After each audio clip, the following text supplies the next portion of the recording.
Okay, hello everyone. Here I want to provide a tutorial on how to message someone in Pinterest account on Android device. Well, messaging enables you to collaborate with others on shared projects on interest. You can discuss plans, share resources, coordinate efforts, and work together toward common end goals. So, let's go to the tutorial. Okay, firstly open Pinterest application on your device.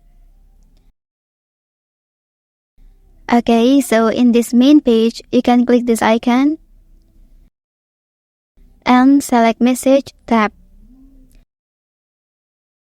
Okay, so here tap on New Message. Next, you can search the user by typing their name or email. Okay, once you found the user, tap on it and then click Next. So here you can add text and then click Send here.